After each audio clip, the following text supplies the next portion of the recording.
Hey guys, okay, so we're going to talk about negative exponents. So we have talked about positive powers and we've talked about the power of zero. So we've talked about a lot of things, but we have not yet looked at what do we do when we have a negative power or a negative exponent. So that's what we're going to look at today. Now this piece of paper here, this sheet, these tables should look familiar because we have already completed these tables down to this point here. But we're going to go ahead and continue that because you can see if we're counting our powers, they're descending 3, 2, 1, 0, negative 1, negative 2, negative 3. So let's see when we keep going what happens when we get to a negative power. So we're just going to fill out this table here. Remember, we're just expanding like we have been. So 4 squared is 4 times 4, and that becomes 16. And 4 to the 1 is 4. And remember, we were talking about how do we get from here to here? What's the pattern that we're seeing? Hopefully you remember that we're dividing by 4, right? So 64 divided by 4 becomes 16. So 4 to the 1 is 4. We know that equals 4. Again, we have this pattern that we were doing. 4 divided by 4 equals 1. So our next row, 4 to the 0, should equal 1. That's what we discovered when we were looking at zero powers. So we need to remember that anything to the 0 power becomes 1, and we can refresh ourselves by using that pattern. So now think about it. If we use this pattern to fill out our table up into this point, to the 0 power, it's mathematics, right? We like to discover patterns and we like to stick with them. So are we going to change our pattern in the middle of our table? The answer is no. We're going to keep going with that same pattern. So how do you get from here to here? So how do we go from 4 to the 0 equaling 1 to 4 to the negative 1? So if we follow our pattern, what is 1 divided by 4? Well, 1 divided by 4 is just 1 over 4. 1 divided by 4, or 1/4, or the decimal 0.25. Well, let's do it again. Let's keep going. Keep dividing by 4. So then we need to have 1/4 divided by 4. So you can do that in your calculator, or we could get some scratch paper and say, what is 1/4 divided by 4? Now I like to divide fractions by fractions, so I'm going to make the second piece a fraction.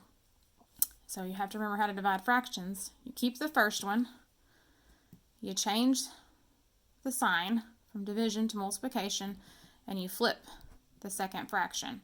And now you have a multiplication. Remember, to multiply fractions, you multiply top times top and bottom times bottom. So 1 times 1 is 1, 4 times 4 is 16. So 1/4 divided by 4 must be 1/16. We're going to do it again. We're going to divide by 4 one more time. And I'm going to go ahead and let you know that 1/16 divided by 4, again, you could put this fraction in your calculator and put divided by 4, and you're going to get 1/64. So hopefully you're beginning to see some pattern here. What are you noticing about this column here, these answers? So let's try to work backwards and fill in this column. Okay, so then 4 to the negative 1 is just 1 over 4. To what power is that? Well, that's the positive 1 power. And 4 to the negative 2 is equal to 1 over 16. Isn't that the same as 1 over 4 times 4?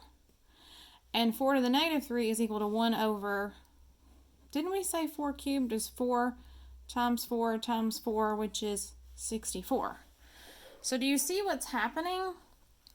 And a lot of people think that negative power means your answer is going to be negative, but it doesn't. In fact, you're going to have a positive answer, but notice what it changes your answer to. They become fractions. So we have to think of this idea as all I'm doing is taking the base and putting a 1 over it, or I'm moving it. This piece is in the, all right, 4 to the negative 1 as a fraction. That's 4 to the negative 1 over 1. I'm kind of swapping, flipping, taking the reciprocal of my fraction. My power became positive. So this question says, what do you notice about 4 squared and 4 to the negative 2? So 4 squared and 4 to the negative 2. Well, I notice that 4 squared equals 16.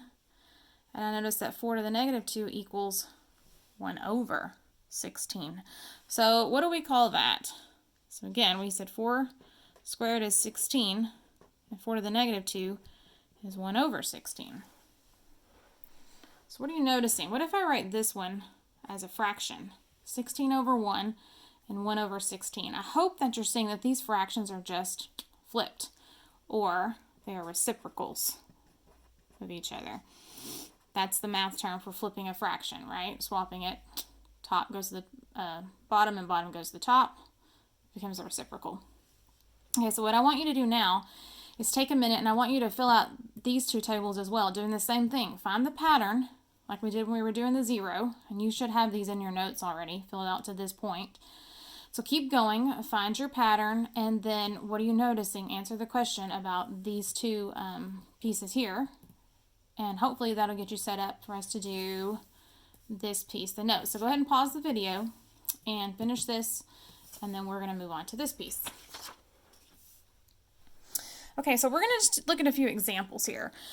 So notice on the bottom of this notes here, you're going to tape this in your journal, and you're also going to tape this piece in your journal as well. It will be part of your journal grade for this 6 weeks. But notice at the bottom it says, cross the line, change the sign. So this is the quote. We're going to remember this. This is important. Cross the line, change the sign. This is going to help us deal with negative powers. So we are going to first take care of our negative powers, then we're going to have a regular exponential problem with exponents that we can take care of like we have been with expanding. So look at the first one here. So I'm supposed to cross the line and change the sign, because remember we saw that when we have negative powers, what it really does is change it to a fraction. So look at your problem is the first thing I want you to do. I want you to ask yourself, do you have a fraction? And if you don't, you need to make it a fraction. And we can make anything a fraction by putting it over 1. Because we need a line to cross. Because the line it's talking about crossing is that fraction bar. So cross the line, change the sign. So the first thing you need is you need to figure out, do you have a fraction? And if you don't, then you need to make a fraction. So we've done that. Now you need to look and say, well, what piece has a negative power? Well, the 7 is to the power of negative 3. So that 7 to the negative 3 needs to cross the line, and when it does, the base comes and the power comes with it. The only thing that happens is the sign on the power changes to positive. That's it. So it's crossed the line, and we change the sign on our power. That's what you need to remember. So what's left in the numerator now, in the top of our fraction? That's the question. There's not nothing, right? There's a 1 up there. Because remember we talked about it's almost like you're taking the reciprocal of this. You're flipping it and making your power positive. So I will take this as an answer. If you want, you can remember that this is the same thing as 1 over 7 times 7 times 7. Or you could put 1 over 7 cubed in your calculator and you could get an expanded answer. But I'm not interested in that right now. I want us to actually see what is happening. How can we simplify these? So look at the second one. Again, ask yourself, is it a fraction? So if it's not, you better make yourself a fraction, because we have to have a line that we're going to cross. So we're going to cross the line and change the sign.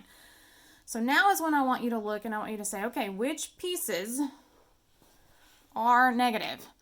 Which pieces actually have negative power? So look at the x. What's the power on x? It's positive 8, right? Look at y. It has a power of negative 3. So the only piece that needs to cross the line are the pieces that have negative powers, okay? So if you take a piece that has a positive power and it crosses the line, guess what you're going to have to do? You're going to have to change the sign on the power. So if you take x that has a positive power and you bring it to the denominator, you better be ready to change that positive 8 to a negative 8, because it's going to change the sign on the power. That's what happens every time with these pieces. If you can move any piece up or down, it's legal in math, but it changes the sign on the power. So we don't want to move x to the 8th. We want to leave it up here, because if we move him, it's going to create a negative exponent, and that's what we're trying to get rid of. So leave it where it is. Just take the piece, the y cubed, cross the line with it, and change the sign to positive. So there's your simplified answer. Because notice, we can't cancel anything here because I have x's and y's. That's not the same base. Those are not the same number. They're not going to divide to be 1. So look at your next one here. So again, is it a fraction? Yes, good. We don't need to make it a fraction, but I do want to look at each piece and I want to identify the power on each piece. So look at the 12. What's the power on the 12? okay?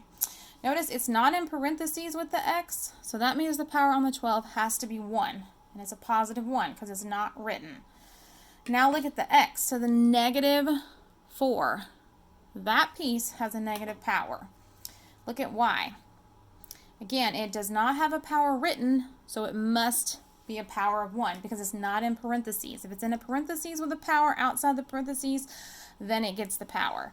But here it's not in parentheses, so it doesn't have a power written, and that power has to be 1. So this is super important that you begin to identify and write down the power on every single piece.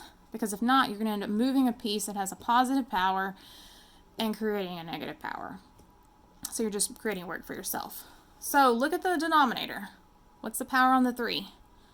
It's a 1 because it's not written. Power on the x, positive 3. The power on the 1, the y in the denominator, is 1 because it's not written. And nothing's in parentheses, so it's not getting any of the other powers. Okay, so there's my fraction bar because I have to cross the line, and I'm going to change some signs. So I look at each piece and I go step by step. The 12, I want it to stay. This x to the negative 4, I want it to cross the line, and I'm going to change the sign on the power to now positive 4. The y is going to stay in the numerator. Then I come down to my denominator. Do any of these pieces, did I circle any of them? Do any of them have negative powers? Nope. So I'm going to put some dots just so we understand that everything's being multiplied. And I'm going to leave everything in the denominator. Now I have some simplifying that I can do.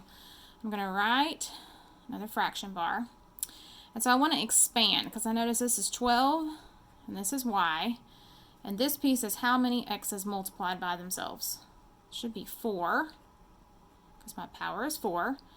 And then I have a 3. You know, I think I want to move my 3 up here because remember, we can do that in multiplication. We can move our pieces around. It does not matter which order we multiply them in. And then I have 3 more x's. And then I have a y. So now I want to cancel. I want to see what cancels. Well, y divided by y is going to be 1. And what about this 12 and this 3? Can we rewrite that? Let's see. What if I rewrote 12 as 3 times 4? Then won't my 3's cancel and I'm just left with the 4, right? Or you can think about this. You could use your calculator to help you with this. What is 12 divided by 3? That's what fraction bars mean, right? Division. 12 divided by 3 is 4.